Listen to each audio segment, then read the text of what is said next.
Now, if you look here on the facing page, this actually isn't just some random illustration they picked. This is actually a photograph of Walden. Now, he calls it a pond, but I think you'll agree with me from the aerial photo that it actually looks to me more like a little lake. But you can see that this photograph, we don't see any houses. It seems to be as natural as it probably was when Thoreau actually lived there for those 2 years and wrote this classic book. If you turn, please, to page 408, here's an aerial photograph of, and it's really cool, you know, that here even in the 21st century, we're not seeing all these condos and golf courses and fancy houses. They've managed to preserve it. Because of this book that you guys were reading from, people have raised a lot of money, millions of dollars, and have bought the land around it to keep it as a historical preserve, all because of this book and the impact it made on Thoreau. If you turn the page to the next page, there's an interesting picture. If you go to Walden, they've got where they think it was the general vicinity, actually a bronze sculpture of Thoreau in front of a replica of the cabin he built when he lived there those 2 years. And in your reading yesterday, he described his cabin a little bit, and we'll talk about that. Now, take a look at that picture of that cabin. So he built it with his own hands. I mean, not this one, this is a replica, but based on what he wrote in his drawings and descriptions, I think it was something like this. So he would have had a fireplace in there to keep him warm. You know, it snows in the winter up there in Massachusetts, Concord, Massachusetts. And you can see it had some nice windows for light. Probably didn't have running water. We're talking the first half of the 1800s. And so he would have had to boil water from the pond to use for his cooking, etc. You would have probably had an outhouse. I don't think there would have been a flush toilet in there, do you, in the 1840s? And you know, maybe we think, wow, that's kind of gross, you know, have to have an outhouse.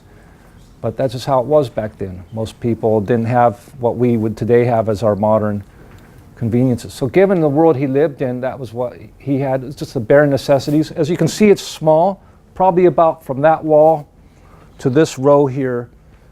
So we're talking maybe 200 square feet. Thanks, you can just set those there. Thank you very much. It's probably about 200 square feet. For a single guy just trying to simplify his life.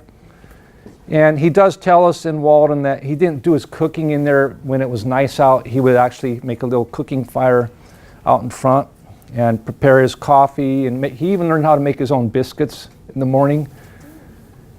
And you might be thinking, how would you do that? You get up, by the time you make a fire, cook your coffee and make your biscuits, the day would seem like half over, wouldn't it? But he didn't care. His whole thing was, I'm going to experiment just having a life where I don't rush, where I'm not in a hurry, where I can get up if it takes me time to build a fire, to make some biscuits. I've got all the time in the world to watch those biscuits cook. And so it was all about trying to simplify and not rush. Okay, so the first paragraph, I asked you guys some questions about it. And I felt this was probably one of the more difficult questions because the passage is very much kind of an extended metaphor. And let's take a look at that. That's back on the first page, page 403. He talks about, well, here's what he says. In imagination, I have bought all the farms in succession, for all were to be bought, and I knew their price. I walked over each farmer's premises, tasted his wild apples, discoursed on farming with him, took his farm at his price, any price, mortgaging it to him in my mind. How many of you in here were able to understand that he was talking about owning these farms in his imagination? How many understood that? So it's a commendation to you if you understood that, because you were able to understand the metaphor then. So he's not saying he literally went all around Concord buying up people's farms. He just imagined what it would be like to own them. You know, he's walking by a farm where there's an apple orchard. He imagined what it would be like to taste those apples. Who do we need? How many of you do this?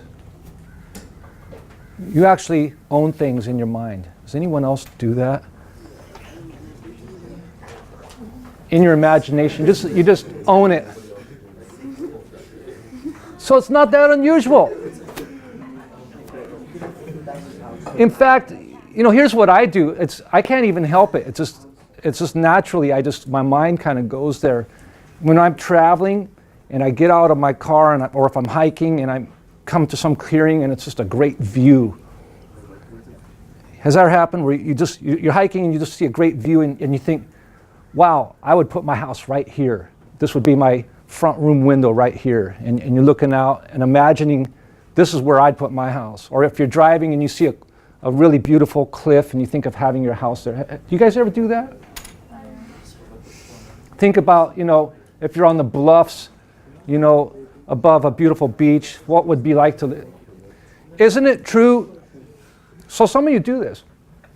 Isn't it true that for the time that you're standing there, taking it all in, imagining having your house there, you are doing it. You are actually living there in your mind for that time. And that's where it's kind of a little bit of a difficult metaphor to understand. But he's trying to give us a different idea of ownership. An ownership where you don't have to go down to the county courthouse and record a mortgage title. But by just appreciating a piece of property, you can own it for that time while you're looking at it and appreciating it in your imagination. Okay? Because I think it goes with his larger theme, as we're going to see, which is that we spend too much of our energy, too much of our lives chasing after things that we feel like we have to possess. And that's what makes our lives complicated. You like that? And, to some extent, we're all in this world where the messaging is all, we need more, you need to get, from the time you wake up, the messaging out there is, you need to do more, you need to buy more, you need to get more, you need to possess more, you need to study more so that you can achieve this goal, so you can have money someday to get the hot tub, right? The jacuzzi. Okay, so later in this opening, he says, wherever I sat, there I might live. Key word there is might for me. He's not saying he literally lives there, but wherever he sits out, can you imagine sitting there and seeing that beautiful sunset? It's just spectacular. Just to sit there, not to be in a hurry, and just to sit there and say, here's where I might live, right here. He says, there, the landscape radiated from me accordingly. So he's kind of taking the whole model of our world and turning it inside out. Because isn't it true that normally we think of ourselves kind of as a little person within this large landscape? He's saying that the world starts with him and radiates outward accordingly. Wherever you are, the world radiates outward from there. Most of us think of it kind of the other way around. Interesting passage. Okay. If you turn to the top of the next page, he says this.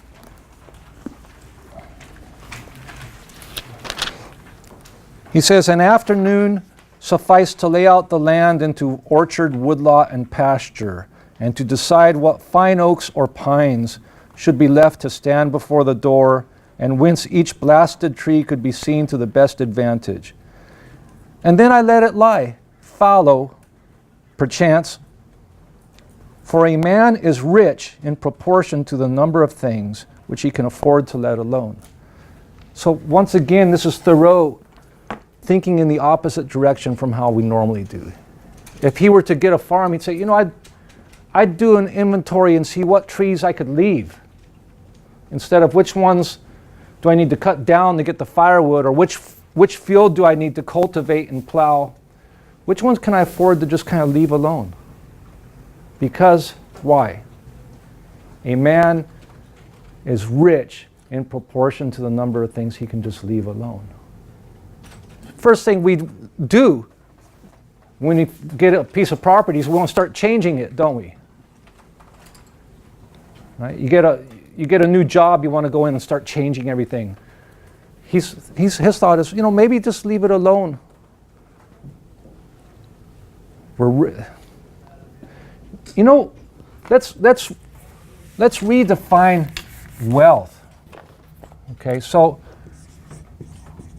in our typical world, we say wealth is money, which leads to how many things you can own, right? Would you agree with that?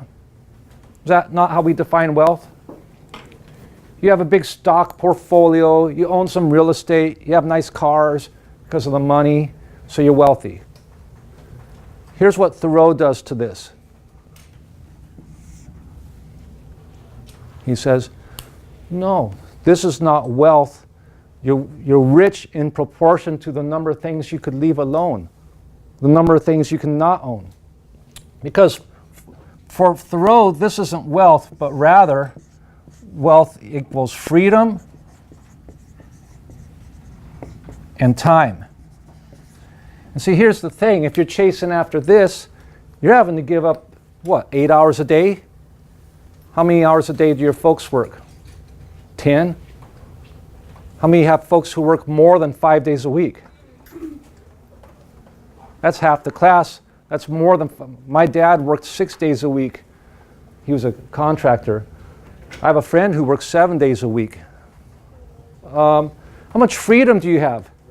If you have to get up every morning and go punch some time clock or go meet with clients. So for Thoreau, it's like maybe if I have fewer things, I can have more freedom and time, and that'll be my wealth. It's kind of a different idea. Okay, now, take a look at the photograph here I put for you.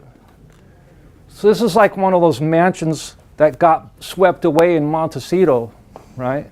So this is where you have to have a lot of money to own all that.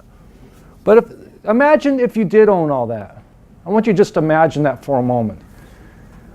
Imagine how much longer your list of worries would be than the amount of worries you might have right now. You have to worry about, is there enough chlorine in there? Is it the right temperature? Has the pool man come out this week? Does this lawn chair here start to show some rust? Maybe I need to replace it. Did the gardener mow the lawn? Did the hedge get trimmed? Is this roof leaking? Are all these windows cleaned for the company and the party? Have I paid for the property taxes? And the list just goes on and on. That's the point Thoreau's making.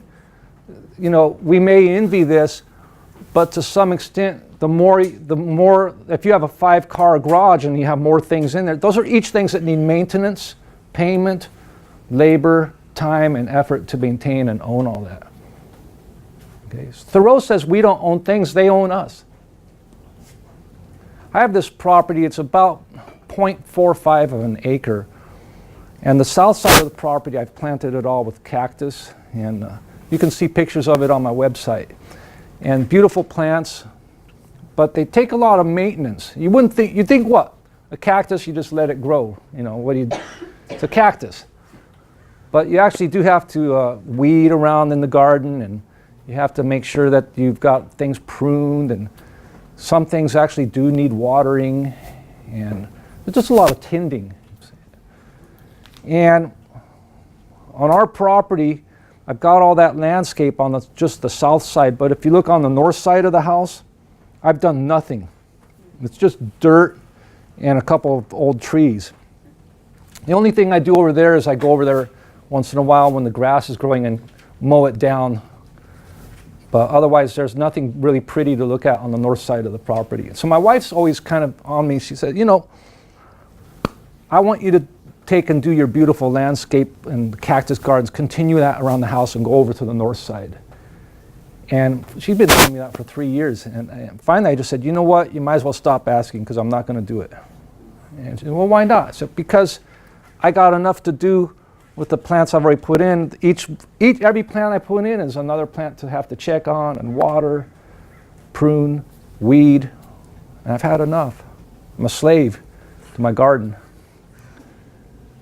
We've got 3 vehicles, 2 people with 3 vehicles.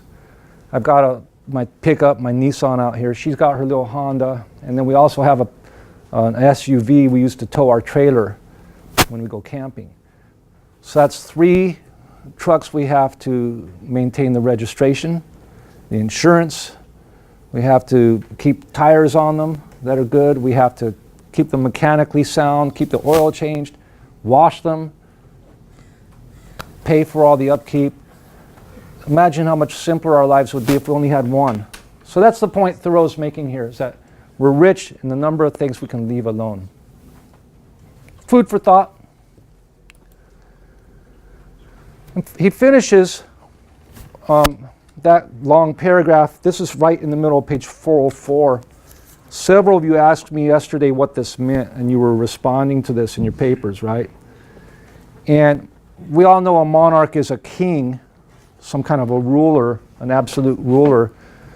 The word survey is a word that just means basically to look at something. If I survey the scene, I'm kind of taking a close look at it, right?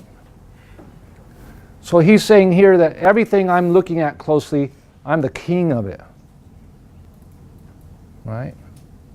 So it's a different way of thinking about ownership that Thoreau's giving us, right? If you can stand over a beautiful scene at the beach and to say, it's all mine. Well, it is yours. For that moment you're there. We're talking about a central idea that the transcendentalists have, which is that everything's connected in this giant, big oversoul. You're a part of it.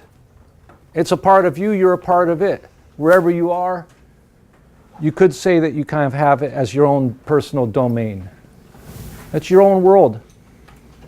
And yeah, maybe we have to share it, but the part you're looking at is yours. Do the slides help understand this a little bit? Now this, I think, pertains especially for you guys because your age. Everyone wants you to commit to a career, right? To some kind of path you're going to take. So that you can have those things, so you can have the jacuzzi someday. Anyone pressuring you with that? What are you going to do? You ever get sick of that? I remember when I was 16, 17, I just wanted to kind of have fun and play rock and roll. I played in a band. I just like playing music. And people, especially like you see an aunt or an uncle you haven't seen in a long time. So what do you plan on doing? Are you going to college? What do you think you'll study? And privately, sometimes I just wanted to say, you know what, shut the heck up. Well, you didn't want to be rude. You ever just wish people would just stop asking? As long as possible, live free and uncommitted. It makes but little difference whether you're committed to a farm, chained down to taking care of all those things, your tractors, your fields, your animals, or whether you're in jail. You're in jail either way, in Thoreau's mind. If you get yourself chained to some big commitment, okay, get yourself a career.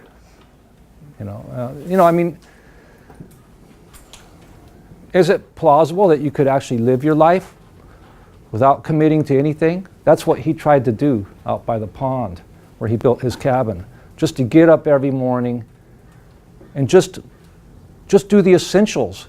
Make something to eat, maybe plant some beans, maybe take a walk, maybe check out and make sure that there's not a little shingle that needs replacing on the cabin. Maybe do a little writing. And live as commitment-free as possible. He did it for 2 years. Okay, it's an interesting experiment. So I think when you're in high school, there's a big push for you guys to commit to what you're going to do with your lives. Yes? Wasn't just like waking up and like pretty much kind of like doing the same thing every day get kind of boring? Just like kind of eating and then checking up and then like... I definitely think it would be boring. Do you think he did the same thing every day? No, but like it'd be around the same structure as, you know, like waking up, you know, probably eating some biscuits every morning, and then you probably had like a routine walk, probably went on for like some Maybe. time.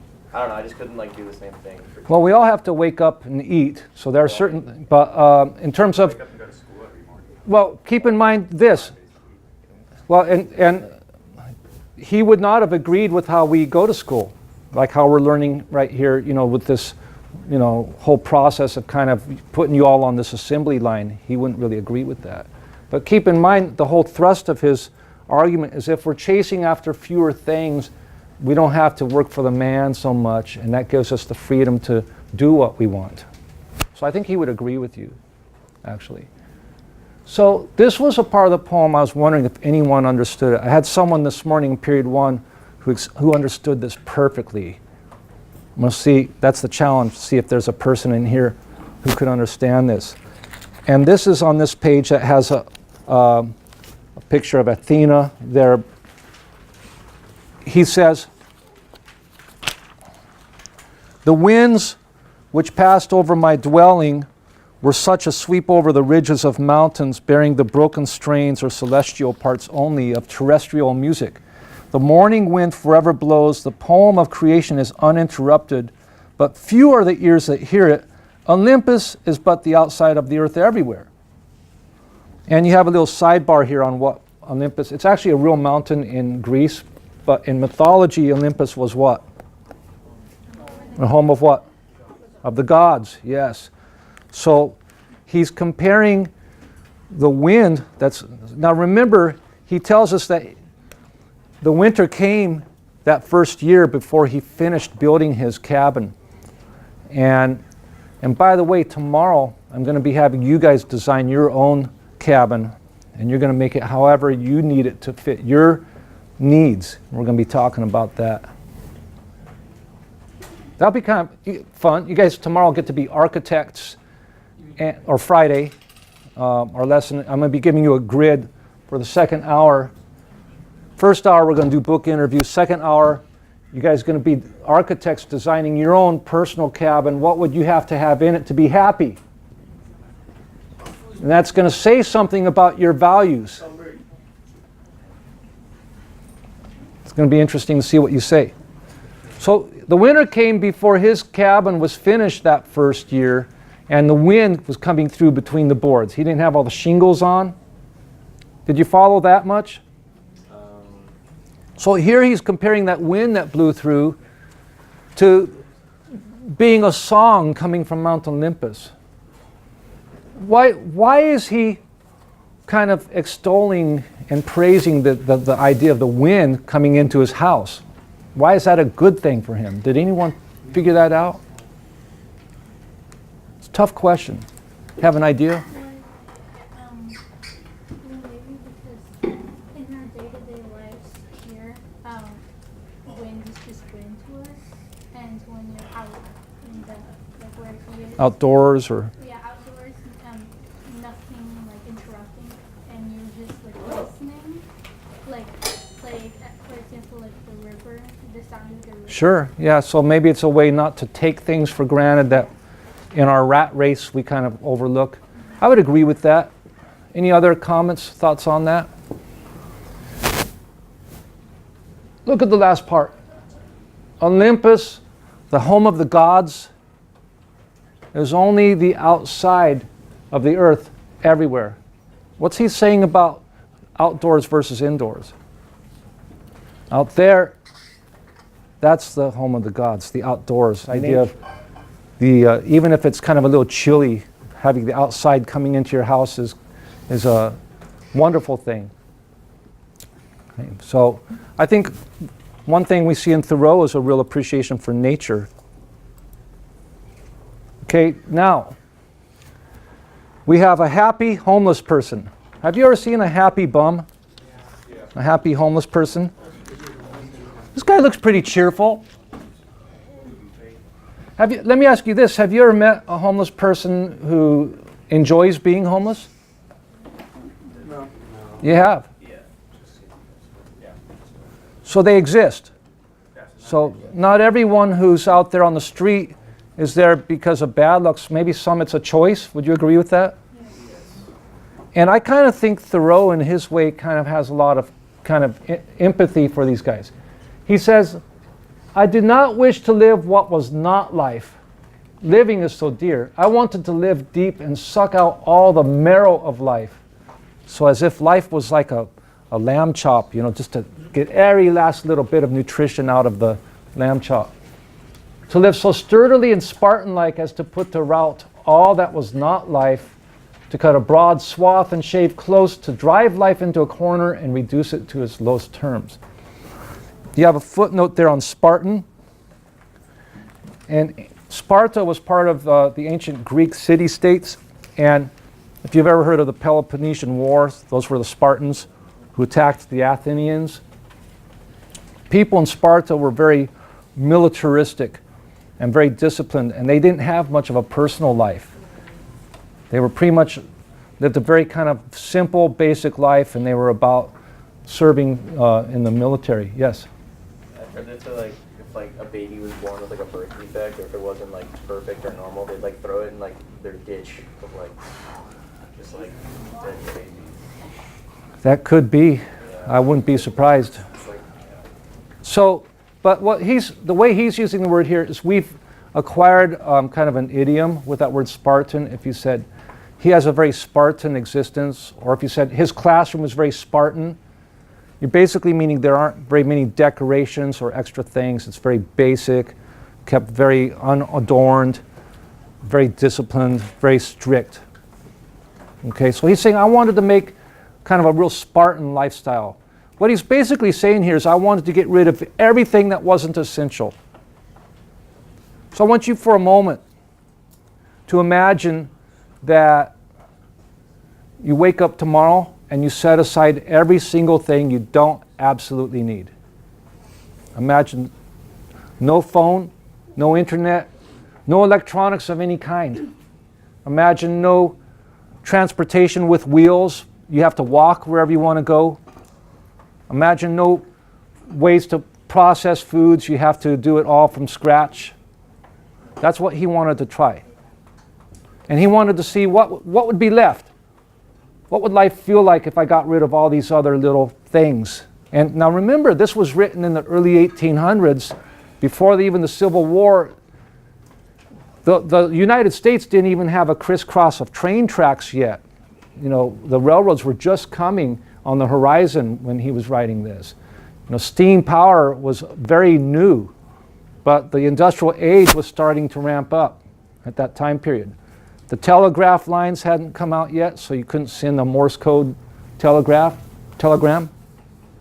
So his world, would you agree, was a lot simpler than ours is today? But even for him back then, it was too complicated. So he's like, let's set aside everything that kind of fritters away our time. Like a homeless person would. Okay, what else do we have here? He says our life is frittered away by detail. Simplify, simplify, simplify. In case you didn't get the message, he says it 3 times. Simplify, simplify, simplify. That's the gospel he's preaching here. Look at all those choices we have in our society. You know, you go to a shopping shelf, it's so complicated. Is it just me? Do you sometimes go to buy something and you'll stand there looking at all the different, and now they'll have generic things. They'll say, compare it to the ingredients in NyQuil, and then you got the, you know, the generic NyQuil, you know, and all these different products, and it's like, oh my gosh, which is the right one? It's overwhelming. Too many choices. Yeah, what's the difference? So he feels like we've overcomplicated things, not only in the commercial world, but in our personal lives. You guys know what the word frittered means? To fritter means to waste away. If I say quit frittering your time, I'm saying you're wasting your time. So we're wasting our lives away by details. So as we get toward the end, he uses I'm going to give you 2 more slides and we'll be done. Let's take a look at what he says at the bottom of page 407 from the conclusion.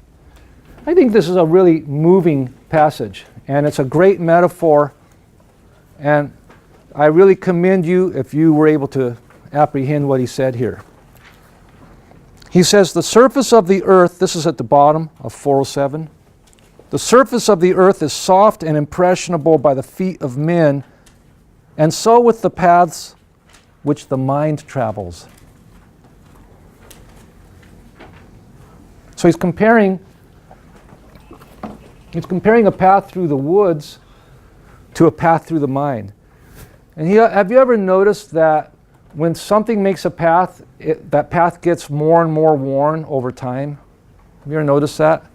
And in fact, he comments on that in this paragraph. He says, you know, he made a path down to the edge of the pond from his front door of his cabin, and when he came back several years later, all the other wildlife had made that a much deeper rut, a bigger path. So once there's a path, that's kind of the way things go. And so he's comparing that to a path of the mind, because once your thoughts start going a certain path, that's the way, that's going to be the direction they want to keep going from then on. Does that make sense? So then listen to what he says in the next line. Because for him, that's not a good thing. That consistency is the hobgoblin of little minds. Remember what Emerson said? Always doing everything the same way, conforming, taking the same path everyone else took. Not a good thing to these men. So his next line, he says, how worn and dusty then must be the highways of the world, how deep the ruts of tradition and conformity. As a society, we like to keep doing everything the same way, conforming. We make it a tradition. For Thoreau, that's a rut. It's a rut in our mind, our collective minds, as deep as the rut for that path. And then he goes on to say, I did not wish to take a cabin passage, but rather to go before the mast. So he's talking about, now he's changing his metaphor. You could call this a mixed metaphor. He's now changing his metaphor, comparing living life to taking a cruise. Could you see making that a metaphor? How does a cruise resemble life? He said, I didn't want to take a cabin passage. I didn't want to go, you know, if you spend the whole cruise in your cabin, all you're going to see is what's out one of those little portals. So he said, no, I want to go out at the very front of the ship, in front of all the sails, in front of the mast.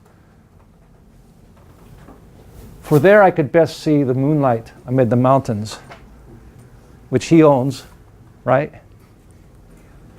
He owns and he loves. I do not wish to go below now. And it's a credit to you as a reader if you're not reading this literally. If you think this is about him taking a cruise, no. It's about how he sees the best way to live life. Okay, questions, comments, concerns? We've had an introduction to Thoreau's Walden. You may read the entire book for your book, third quarter, if you want. It would be worth an A. Tomorrow, we're going to have you interact in a creative way, designing your ideal life and cabin. Friday. We're going to put another minute on the board. If we can do it. Twisted paths snaking to distant stars. When you're pacing inside the correctional walls, you think about sawing out the bars.